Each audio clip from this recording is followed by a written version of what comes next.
لك انا بلد ديار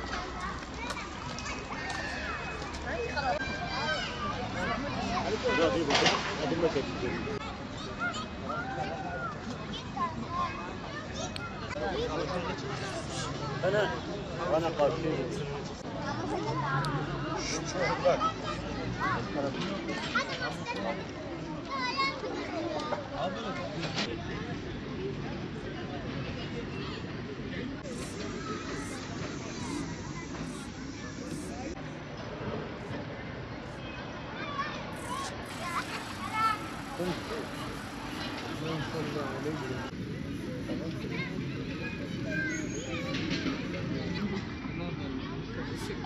بس انا بطاقه اي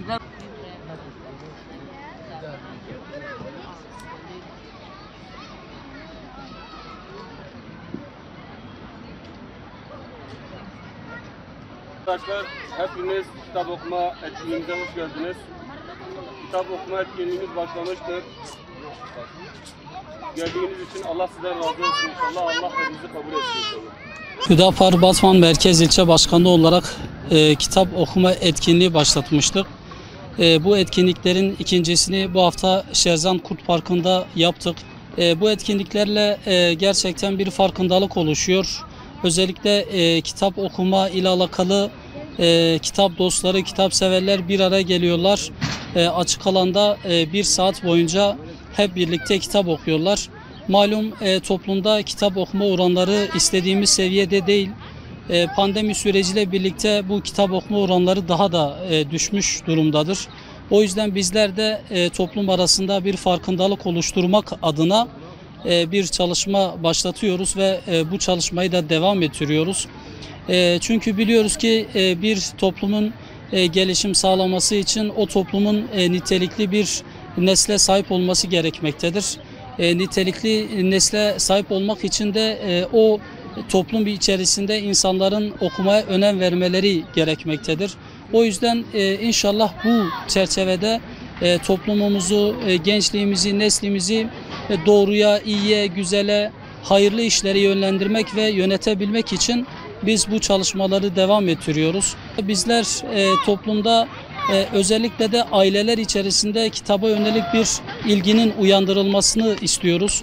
Çünkü biliyoruz ki kitap okumayla alakalı evvela temelin ailede atılması gerekmekte. Bu noktada anne ve babalar çocukları için bir rol model mesabesindedirler.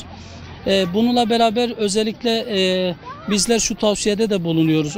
Bu malum teknolojik bağımlılık söz konusudur. Buna karşı yine aileler mutlaka ev içerisinde belirli bir zaman içerisinde kitap okuma saatleri belirlemeleri lazım. Bu kitap okuma saatleri çok uzun olmasına gerek yok. Kısa bir sürede, yani yarım saat içerisinde de olabilir. Düzenli bir şekilde bu kitap okuma saatleri belirlenirse ve bu takip edilirse insanlarda okuma alışkanlığı elde edilmiş olacaktır. Ve bu da toplumun gelişimi açısından çok anlamlı olacaktır.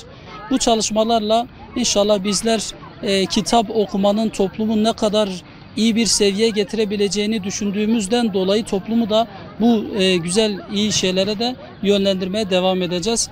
Ben bu etkinliğimize katılan kitap dostlarına, kitap severlere çok teşekkür ediyorum. İnşallah bu noktada ve bu manada farklı ve muhtelif çalışmalar yapmaya devam edeceğimizi de buradan bir kez daha ifade etmek istiyorum. Hüdapar'ın ilçe teşkilatının düzenlemiş olduğu kitap okuma etkinliğine katıldık. Çok istifade ettik. Allah onlardan razı olsun. Kitap okumaya bir teşviktir bu. Gençlerimizin kitap okumasına, kitap okumaya teşvik etmesi çok faydalıdır. Farklı, çok güzel bir atmosfer oluştu. Bu tür etkinliklerin devamlı olmasını dileriz. Aynı apartmandan mahalle arkadaşları falan 4-5 kişi geldik. Hüdapar'ın yaptığı etkinlikleri çok başarılı buluyoruz. Böyle etkinliklerin devamını bekliyoruz. Güzel etkinlikler gördük, ikramları falan vardı. Böyle etkinliklerin sık yapmasını bekliyoruz. Evde televizyon, telefon gibi şeylerden kitap okumaya vakit bulmuyoruz. Böyle etkinlikler bizi kitaba daha fazla yakınlaştırıyor. Böyle etkinlikler yapmasını bekliyoruz. Ku sosyal medyayı gotin pirtoka me bixwe mejî me ku insanê me pirtoka xwe xwe ronatî di pirtoka de ya. Me ji rastî pirtokê xwe hatin û hatin ciyê ku pirtok û bilîm, ilîm, sanat û felsefe hebe ew da ronatî ye. Em dixwazin ev ki pirtok dewam bikin insanê me ji nezanbûnî dikevine vê jiyanê.